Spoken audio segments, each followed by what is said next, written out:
mbere nari umuislamu kabisa. Ego ivyo nari nabyinjijwe na grand frère we n'umushehe n'ubu aba muri Texas. Yes. Aratwinjiza idini atuzanira udukanzu na twatubikakara mu cere. Yes. Hama nasanga mu gatondo y'amasengesho y'agatondo uno musi bayita burakeye. Yego. Wasanga padiri yinjira asanga nicaye. Service igatangura, misa igatangura. Hajya turangije urabona ko batangura 6h du matin bagacaheza saa moya zo mu gatondo. Padiri wacu ubona arampamagaye ngambaza ati we nturyama, abana bato bararyama. Nemera kwinjira ndahitamo gukorera muri El Shaddai. El Shaddai niyo yabaye eglise yanje ya mbere.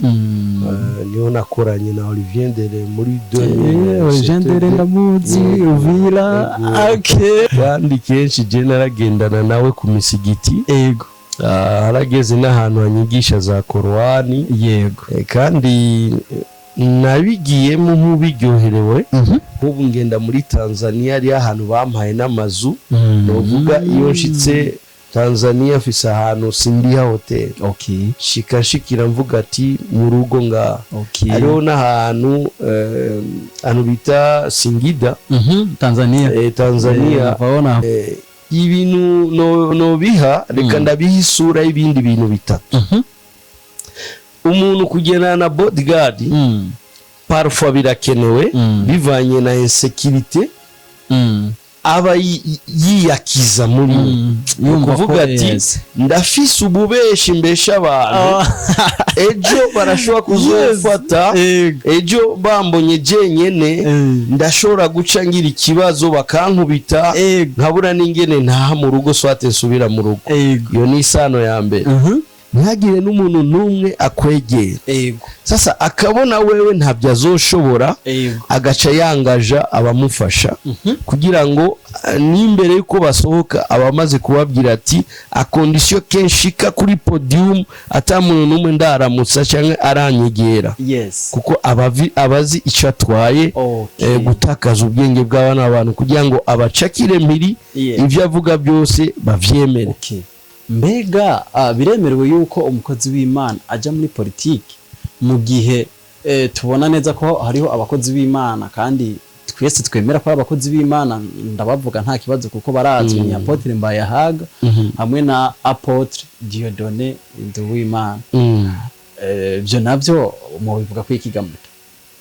So kuri ico kibazo ni kibazo ndazi ko abantu Apotre Mbayahaga Imana ikomeze kumimuha ubuzima n'imyaka myinshi.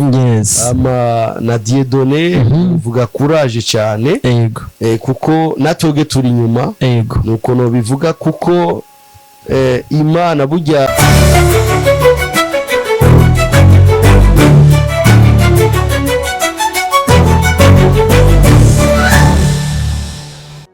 yes, reka twongere tubaramutse cyane abakunzi ba Step Media muraho mumeze neza, natwe tumeze neza cyane kabisa. Neza ko uno munsi udasanzwe, no munsi mwiza cyane kabisa, aho bana neza yuko twabemereye ko turabazanira abantu bagiye batandukanye, abakuze, abana, abantu bose b'ubwoko bwose kabisa turabazanira kugira ngo mwumve icyo bagona. Uno munsi uri hejuru, umunsi udasanzwe twakiriye umwubahwa canke umukozi w'Imana, abona neza yuko twamuteye ariko twamuteye mu mahoro ko twasanze ariko ararimbura ijambo nkuko mubibona, twasanze kabisa ariko arasoma sesangura ntiyicaye kabisa komeza avuga ati tugura uburyo tubugwiza kuko iminsi ari mibi cyane.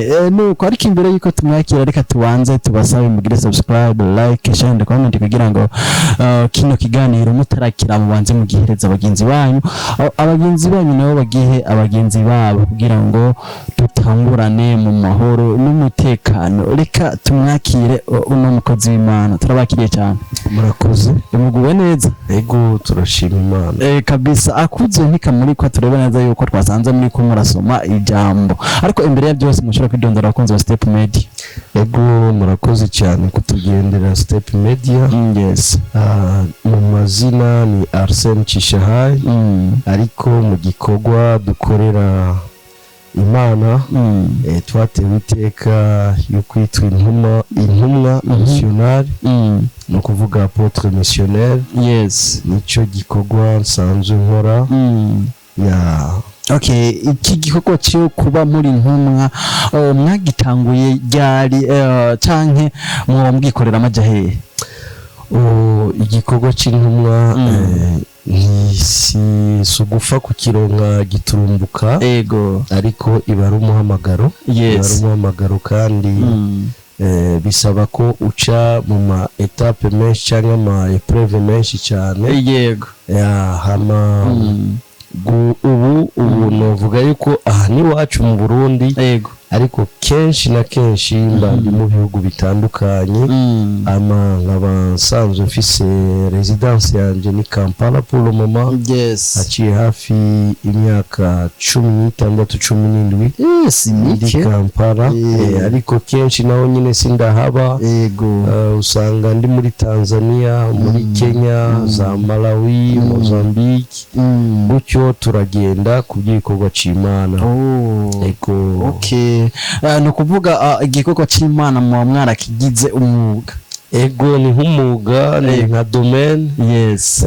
Kuko ubu nibyo birimwo cyane mu maraso yanje. Ikindi kintu mbona kinzaniye umunezero cyane kumva yuko ndi deepement cyane deep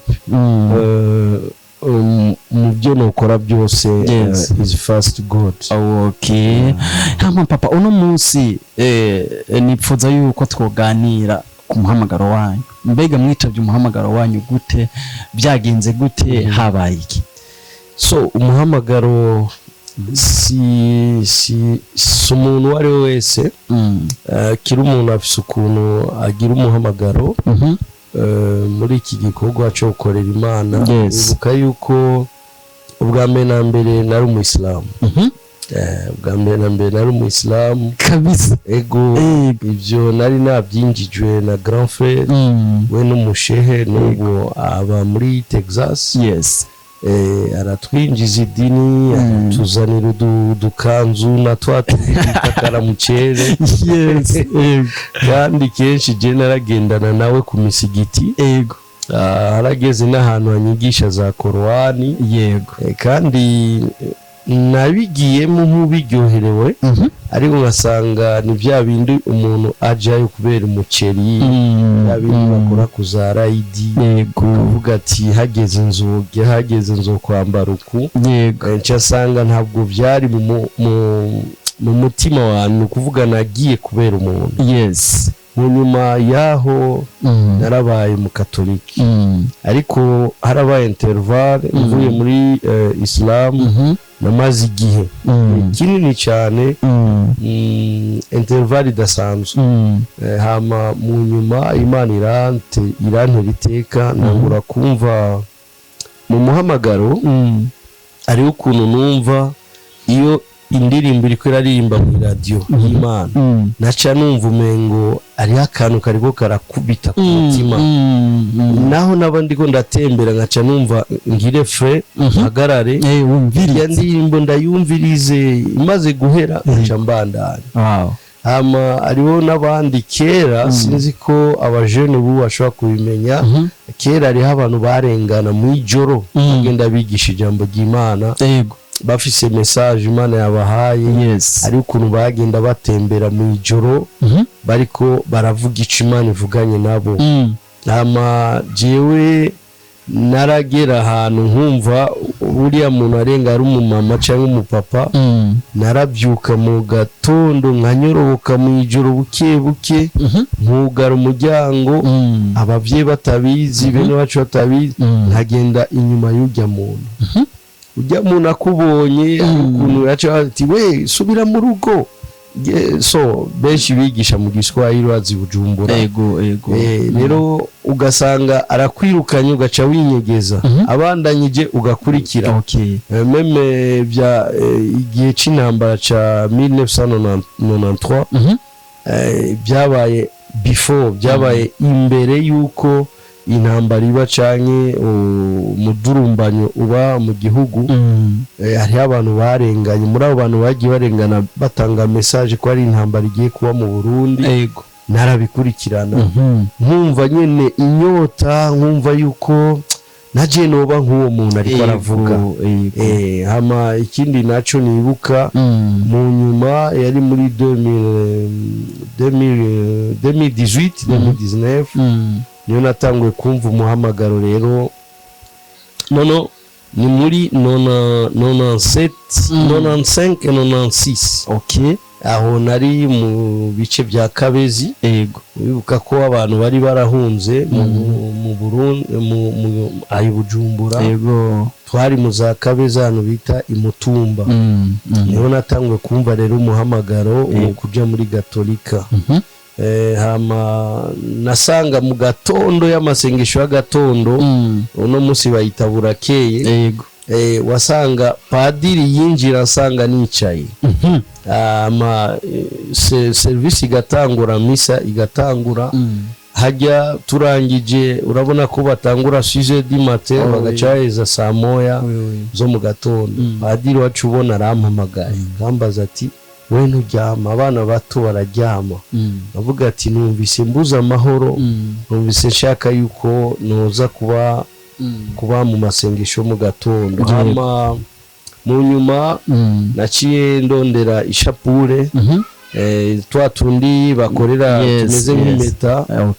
Mu nyuma ndagira na ya shapure yera, urazi abajene twarazikunda kuko yaka mu ijoro neza cyane.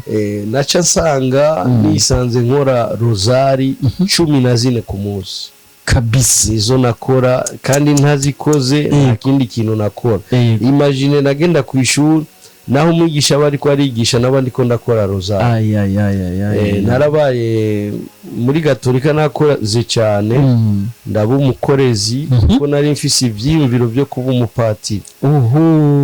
Ariko rero abo twahura bose bambwira ati wowe umuhamagaro wasugi patiri. Ariko mu nyuma uka ko nigiye nabandi muri Gatolika nambara ibisaraba birebire binini mu byo bapatiri nyene, mu byo bapatiri gushikaho banyita ngo abamwe banyita frère, abandi banyita padri, abandi banyita pasteri. Urumva gutyo. Mu nyuma naragiye mu mugwi witwa Renouveau Charismatique wari ukukira Eglise Catholique. Uno munsi benshi babita, urazi ko ari indi migwi yacivuka yitwa ma fraternité, shirika. Bijya byose byaje byiyuzuza kuri Renouveau Charismatique. Ariko Charismatique twarasenga tugakora ibisabisho bya Maria, ibisabisho bya Zaburi. Mu nyuma haraba modernisme, bagenda batwereka yuko bijya tudakwiye kandi gusoya kubikora. Duca dutangwa rero kugira umuhamagaro wo kumva yuko umuntu yoba mu gakiza. Ntibyari byoroshe kuko je nari mfise ibyo nari narasezeranye n'Imana mvuga yuko nakeneye gutambatamba mu madini cyane gutambikiza ngana hariya. Rero mu nyuma ndagondozwa kuko haraza abavugishwa benshi cyane bakansanga aho ndi, hariho n'abaza ntazi bakambwira ati wewe warahamagawe ivyo urimo sivyo. Mu nyuma rero nibutse uko nagize umuhamagaro kuba muri les églises du réveil. Kera twazita protestant, ubu bariho protestant. Uno munsi benshi tuzi ko ari amadini. Hariho n'ayandi ama église yitwa du réveil, yayandi atanga muhemu yera, yayandi adashobora gukumira message mu bavugishwa. Urazi yuko no munsi ari ama église atemera ubuvugishwa, bavuga ngo nakajagari. So naciye nemera kwinjira, ndahitamo gukorera muri El Shaddai. El Shaddai niyo yabaye église yanje ya mbere. Niho nakoranye na Olivier Ndere muri 2000. Olivier Ndere ndamuzi Uvira. ya Olivier Dere yarakiva muri France acatangura eglise muri Source du Nil. Okay, twara aba jeune nyine bageze amatwara amufashije cyane. Kamunyuma nakimpabwa kurongora 7 maisons de prière, nari chargé de 7 maisons de prière. Mu bajene bose twari kumwe nije nari ndongoye 7 maisons de prière. Kandi chaque mardi twarahura akatwigisha iby'uburidas. Ariko mu bajene bose Olivier aguma avuga ati naho uri muri El Shaddai ariko ndabona yuko ufise umuhamagaro udasanzwe, ariko kukomeza gukorera Imana kandi ube mu kwizigira, kuko ari intambwe Imana igiye kugushikanayo. Rero nuko naronsa agakiza nuko ibindi nibaza turaza kubanda. Of course, abina nuko kuba mwaritabye umuhamagaro mubona mwarihenze cyane. Nukuri kubyindoto nari mfise, ntabwo nihenze, naho umuntu abaca mu bigeragezo ego canke ukaraba ibintu biriko biraca uno munsi mu mashengero, mu madini biriko biraca, abagwana abajyana, harageze n'ahantu numva yuko nubivamo byose. Muhamagaro uraryoshe, ariko rero imikorere y'umuhamagaro kugira ngo ushinge maze ushikame, gushira amanga biragoye, ni ibintu bikomeye cyane. Novuga yuko ntihenze, kuko uno munsi mfise imiryango myinshi, aho ngeze hose banyita umwana wabo, mwene wabo, kandi igihugu cyose ngiyemo ntibashaka yuko mvayo. Rero ndabona yuko ntihenze, kuko narahungukiye cyane. Nk'ubu ngenda muri Tanzania, ari ahantu bampaye n'amazu. Novuga iyo nshitse Tanzania mfise ahantu sindiha hotel, shikashikira mvuga ati mu rugo nga. Hariho n'ahantu bita Singida, Tanzania barampaye n'icyumba bagishira ku izina Apotre Arsene. Urumva yuko ata ruhombo, kandi ntabwo nihenze n'ukuri. So nitubura abaduca intege batubwiye ati ibyo mwagiyemo muzoramburira zero, ngo muzofyeta ubusa, ngo amashuri mufise azofira ubusa. Ariko kubwanje n'ukuri ndacategereza icyo Imana yavuze, kandi ndacakirindiriye. Icyo nzi gusa ntabwo nihenze. Jendo mbaneza yuko ibintu bimeze neza cyane, kandi uko biri kose hari ibintu byinshi bimaze kwiga kuvyerekeye iby'agakiza. Hari abantu benshi rero usanga bafise confusion, bibaza ati mbega ko tubona hariho ama eglise mu isi, mbega eglise yaje mu isi gute, bigenze gute? Washobora gusigurira nk'abantu batabizi? So eglise yaje mu isi igihe Imana yari ifise distance nini ya cyane. Uvuga harigeze kuba umwanya munini bivanye n'ibyaha by'abana b'abantu bagiye bakora. Ndibaza abari ko baradukurikirana, abo gukora ubushakashatsi bakaje no kuza Google mukarondera inkuru ya Loti canke Rutu. Murashobora kurondera meme kuri Google, ubu biriho biraboneka. Uce wumva ubwa mbere uko abantu ba kera bari bameze. Hariho bimwe turiko turabamo, abantu ba kera barabibayemo nabo. Ibi bya homosexuality no munsi tuko turabyumva, ibi by'abaresibienne na kera niho byari biri. Imana yarigeze guhana isi kubw'umuriro, kubera ayo mabi bakora.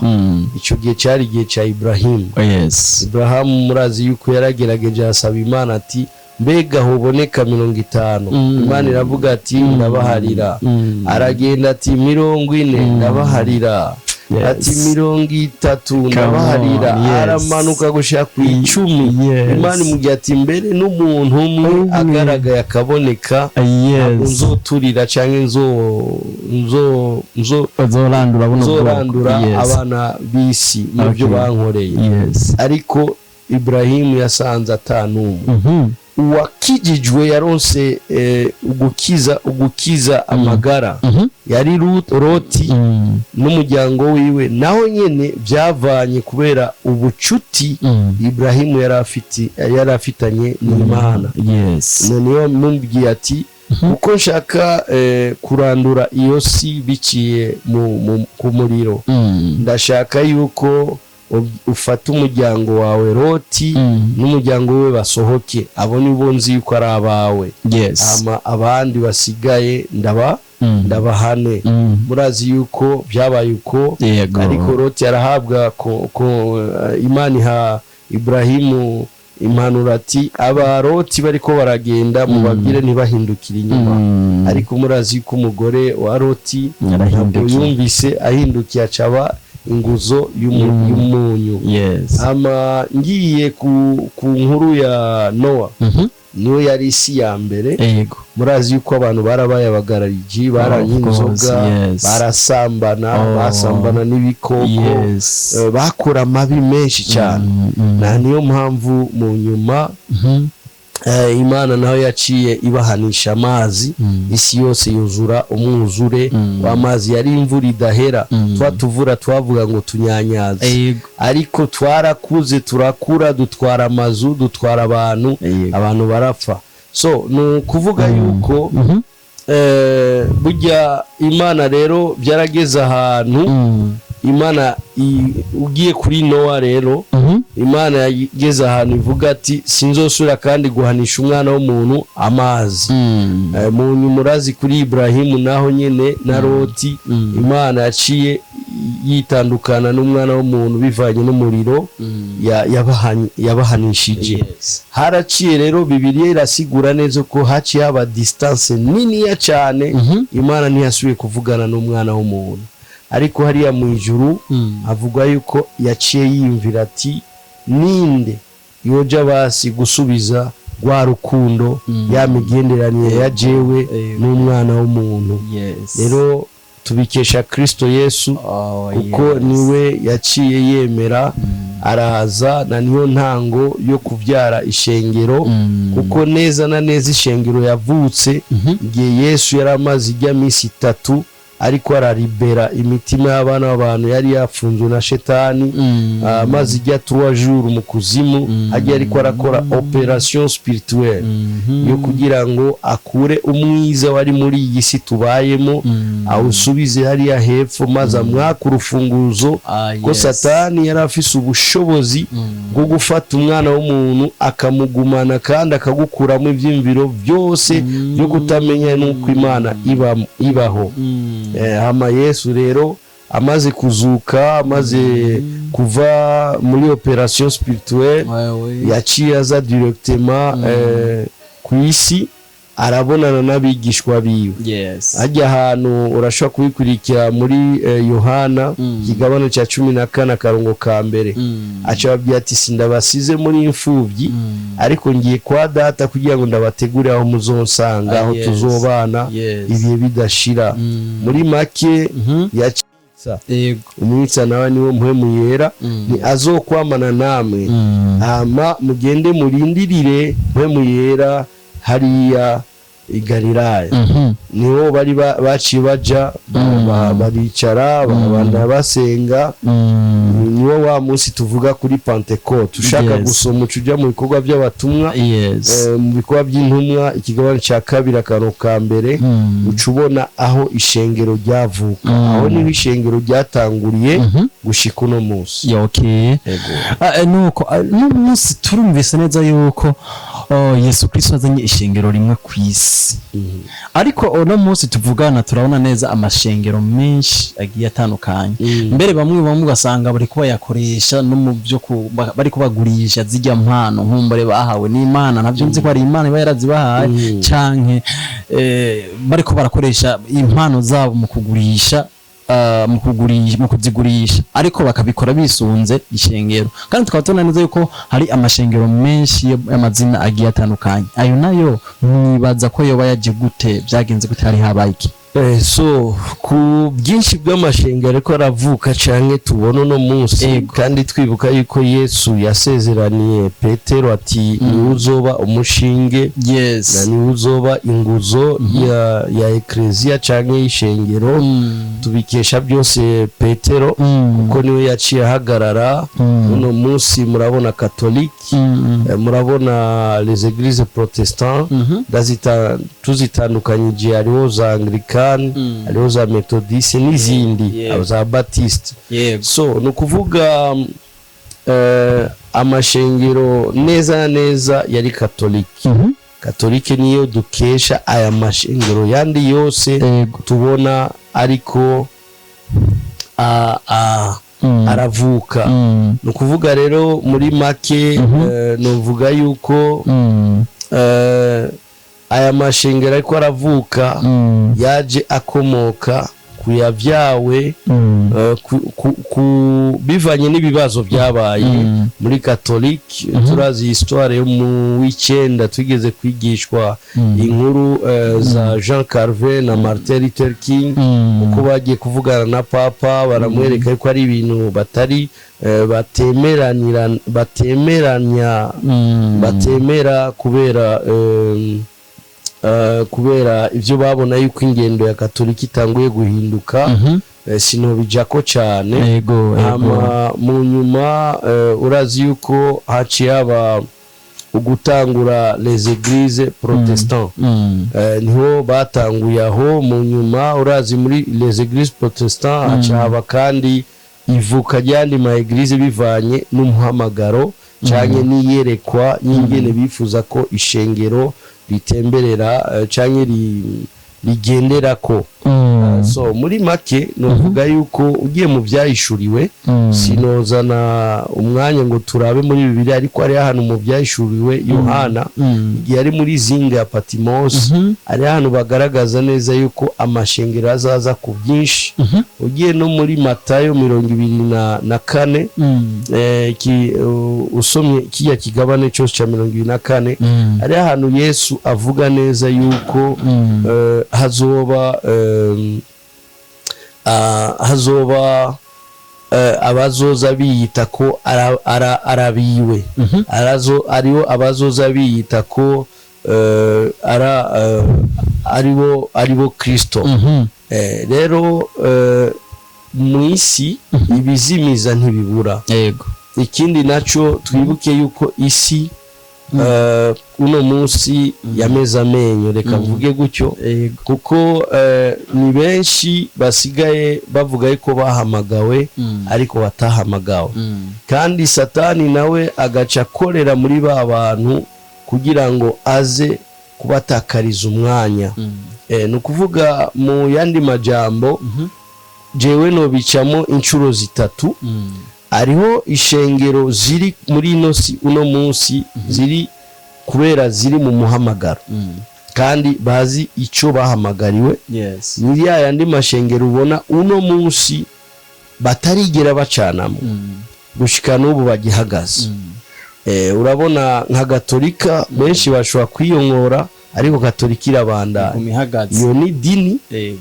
uriko raraba Anglikani bamwe barabiyongora ko ariko ibandanye ihagaze no kuvuga uriko raraba Baptiste nuko nyene ari abiyongora muri Baptiste ariko ishengero Baptiste ikaguma ihagaze curaba Methodiste nuko nyene barayiyongora ko ariko iguma ihagaze uravye Adventiste nuko nyene barayiyongora ko ariko ikaguma ihagaze ugiye mu Église du Réveil turakesha cyane nka Eglise El Shaddai urabona nayo nyene irafise uko habaye akajagari ariko ibandanye ihagaze. Turaraba Vivante nuko nyene niyo ama Eglise dukesha ngaha komakomeye urabona ko ibandanya ihagaze. Ukaraba Bon Berger nuko nyene nawe nyene baraca ariho abiyonkora ariho abavuga ngo tubona mu burongozi n'ibikigenda neza nkuko byari kera ariko urabona yuko igumi ihagaze. Rero bari abiyonkora bagaca baja gukora ivyabo. Uno munsi ndiko ndavuga nga ariko ndi apôtre missionnaire w'ishengero ryitwa Église du Christ de délivrance des âmes. No kuvuga ishengero rya mwera ryo kubohora imitima. Iyi Église tuyita SD anga mu Kinama abayizi benshi bayita ngo ni kwa John. So no kuvuga tumaze guca mu ntambara nyinshi abakozi Imana benshi bakaza n'abashaka no kugumura abakristo ariko tuguma duhagaze. Kandi ku munsi ubona ishengero riguma ryuzura kubera iki imihamagaro ari umuntu yahamagawe n'utahamagawe. Iyo ni etape ya mbere. Etape ya kabiri ariho abakozi b'Imana canke bitwaye ko ari abahamagawe abakozi b'Imana bihamagaye nuko no bivuga. Iyo ni step ya mbere ya kabiri. Etape ya kabiri ari abihamagaye. Rero umaze kuba wihamagaye ni ikintu kiba kitari mu Imana ariko kirimo ubuntu bw'umuntu atari ubuntu bw'Imana. Rero iyo umuntu yiyamagaye usanga ashaka gukora ku by'inyungu ziwe, ashaka gukora uko ubwenge bwiwe bumutwaye gukora. Rero aho usanga rero ni za Eglise uno munsi zivutse après inane ibihombi, après inane akavuga ngo ntibishoboka, arahinduye kuba kabare, arahinduye kuba ibotike cyangwa alimentation. Ari abandi baca yahindura ugaca usanga ikoze hotel. Ariho n'abandi nonga narabishingiye intahe za Tanzania, Uganda, Kenya turabibona, nonga mu Burundi byarashitse ugasanga umuntu aciye ashira ku isoko ishengero. None uyu ari mu muhamagaro urumva yuko uyu yari ihamagaye. Ariho etape ya gatatu na niyo ndiko ngiya mperereze ko kuri ico kibazo. Ariho abandi les agents de sataniques. No vuga les agents sataniques nibo nabo nyene bari kuri mission yo gutakaza ishengero rya Kristo. Ni wa wundi usanga akora ibintu by'amangetengete, bamwe bari ko barakoresha za mpeta, abandi bari bakoresha amazi mu bundi buryo, abandi bari bakoresha umunyu, abandi bari bakoresha imipira, amasaha, ibirato, agukubisa iteke gutyo ukabugiye ishengero ryose rigakoroka. Urumva ça c'est les agents sataniques. No mu bundi buryo no kuba les serviteurs du ténèbre. Ukuvuga baba bazi neza ibyo bariko barakora kandi baba bazi neza impera bazohabwa. Nibo babandi ubona kunywa inzoga ku bwabo ntacyo biba nibisanzwe. Kuryamana n'umugore w'abandi cyane n'umuntu n'akana gato k'agakobwa ntacyo bimaze kuko baba bari kwarondera force. No kuvuga abandi bakoresha les systèmes les esprits magiques. Rero nabo ucu usanga uno munsi kumubona ni audience, kumubona na makondisyo maremare, ariko uhamagawe n'Imana naho umusanga mu gitanda arabyuka akaza kukumviriza. Imana igwezagire cyane. Amina nakoze cyane. Uno munsi murambabarira nabihwabiye kabisa. Uno munsi turabona neza yuko hariho abakozi b'Imana usanga bagenda na bodyguard b'abantu babacunga. Ndavuga cyane cyane kuri bene ababiyita aba prophet. Ibi nabyo biva kuki canke mwebwe mu biha insiguro imeze gute? So kubwanje novuga ari ikintu Paulo yavuze ati mu Giswahili kandi akivuga mu Giswahili ati dunia tunaoishi leo ni tuko kwenye kizazi kilichopotoka. Nukuvuga turi mu ruvyaro rwatakaye. so mu bundi buryo turiko turabibona umwana aravutse uno munsi aciye yita apotre aciye yita profete aciye yita sinzi ngo ibijambo byinshi bishop archbishop sinzi so ariko sorry ukabona yuko ari abantu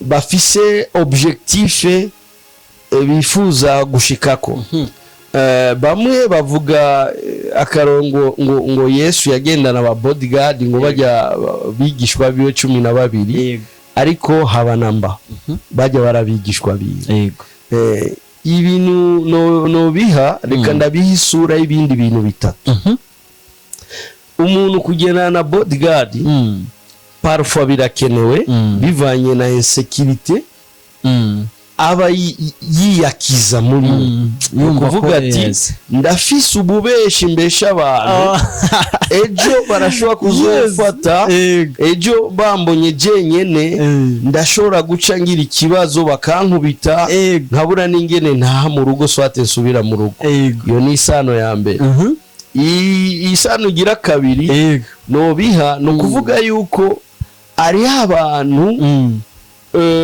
bafise za nguvu baba barondeye mu nzira z'ibintazi kandi atari inzira za Kristo rero ugaca usanga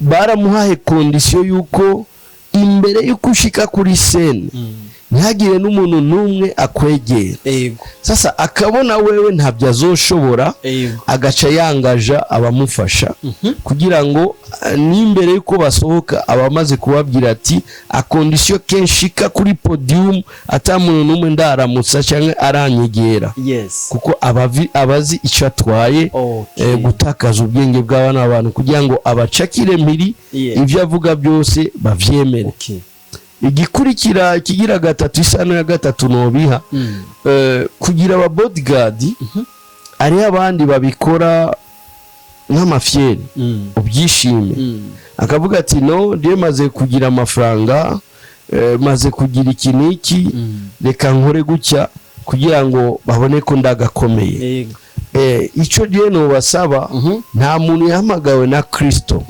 ashobora kugenda na bodyguard nta muntu yemera yuko ari mu muhamagaro yogenda na bodyguard ariko ugenda na wese bodyguard ntabwo ndiko nabashimanga cyangwa ntabwo ndiko ndabakiza no kuraba neza gusuzuma umuhamagaro cyangwa igikogwa uri kurakora mbega uri gukorera Imana cyangwa uri kurikorera cyangwa uri kunezereza abantu Imana iguhezagire cyane amina okay uno munsi ndashaka tugende dutanze umuco nyene ku bintu bitari bike kuko abantu benshi bari mu bintu bazi ko ari ukuri ariko atari ukuri uno munsi uri hejuru nagomba ndabaza ikibazo mbega biremerewe yuko umukozi w'Imana aja muri politiki mu gihe tubona neza ko hariho abakozi b'Imana kandi twese twemera ko abakozi b'Imana ndabavuga nta kibazo kuko barazwi ni Apotre Mbayahaga hamwe na Apotre Dieudonné Nduwimana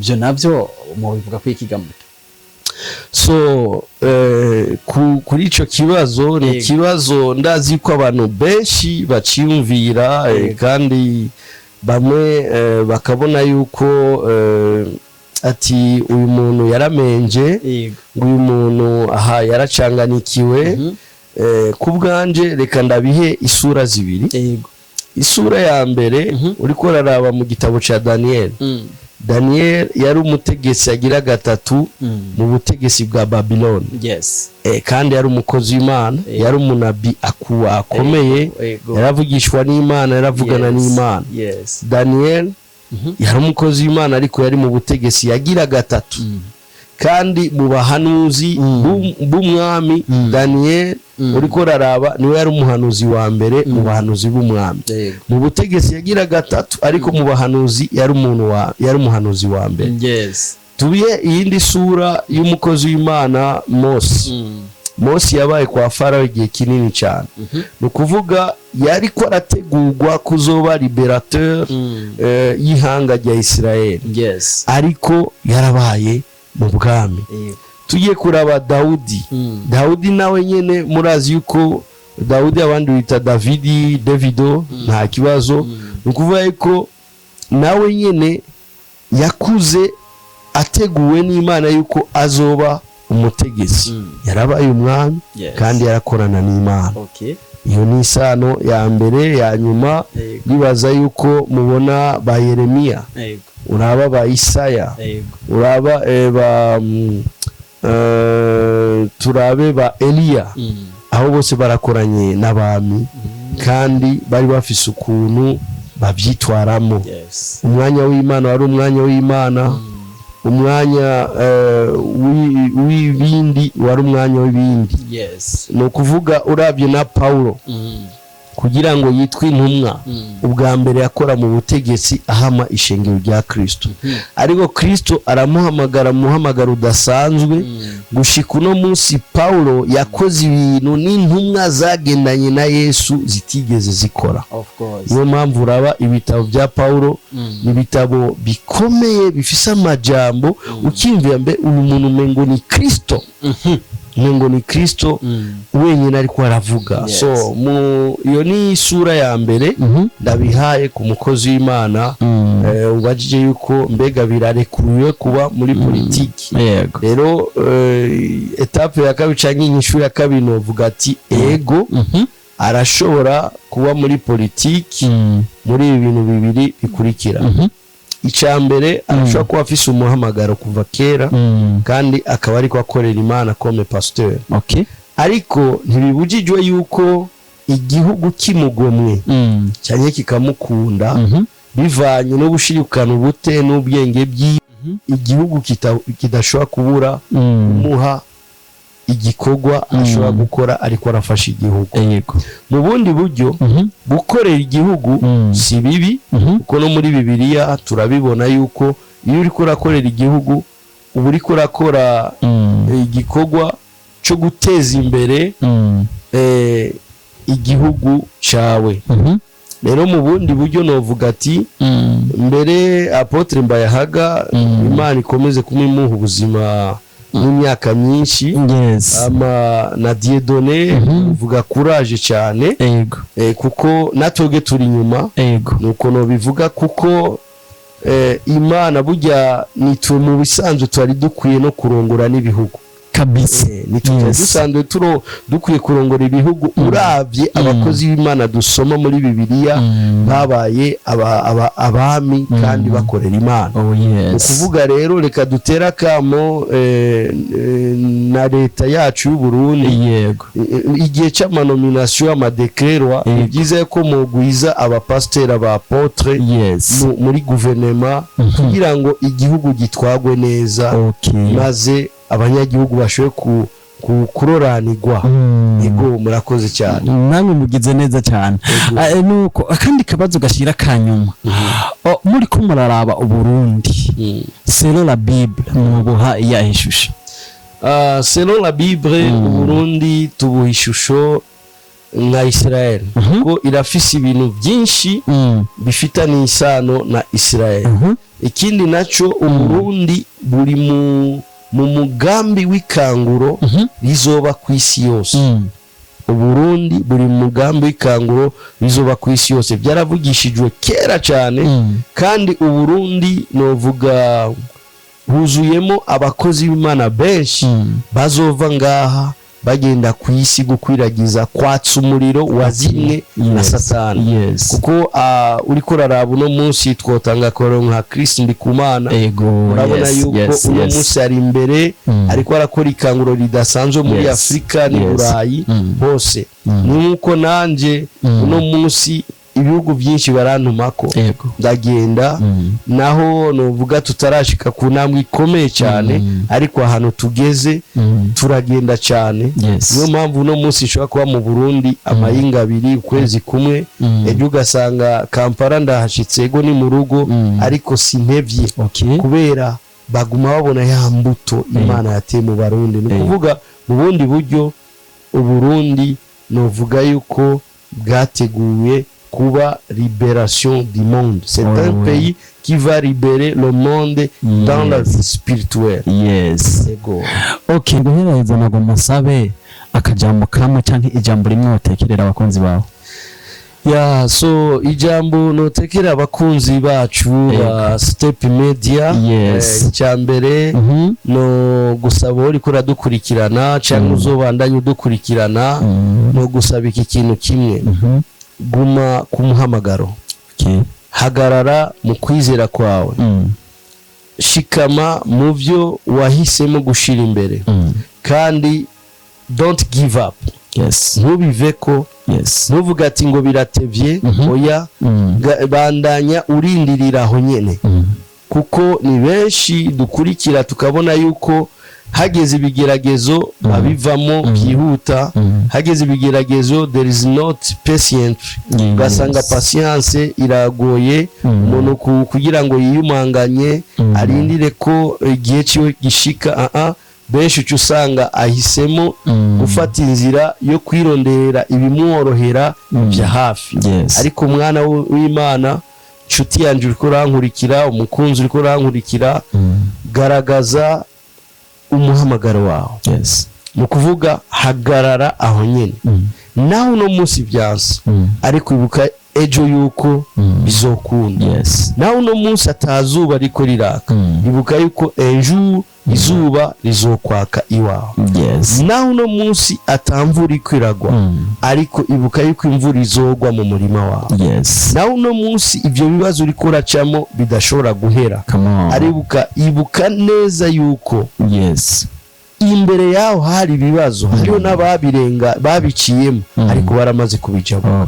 Ni ukuvuga rero naho biruko, ibuka yuko ejo ni heza ku buzima bwawe. Amen. Mwami aguhezagire. Amen, amen. Umukozi w'Imana turabashimiye cyane. Ego. Nibaza neza ko n'ikindi gihe nimwe muri ngaha mu Burundi nitwabatera kama muzo twitabira. Tuzobitabira. Murakoze cyane. Yes, bakunze wa Step Media twakiriye Apotre Missionnaire Arsène Cishahayi. Aho neza ko ariko dusigura ibintu byinshi bitandukanye kabisa ku by'ubutumwa bwiza, mbere ndetse no mu byimbitse byerekeye iby'abakozi b'Imana. Turabashimiye cyane mwe mwari kumara dukukirana mutarambirwa, mwongera mugira subscribe. Abantu bose mwamaze kino kiganiro, Umwami Imana bahumugisha cyane nkuko umukozi w'Imana aje kubasabira mu kurangiza. Turabashimiye cyane, mubane mugira ibihe byiza. Ciao ciao.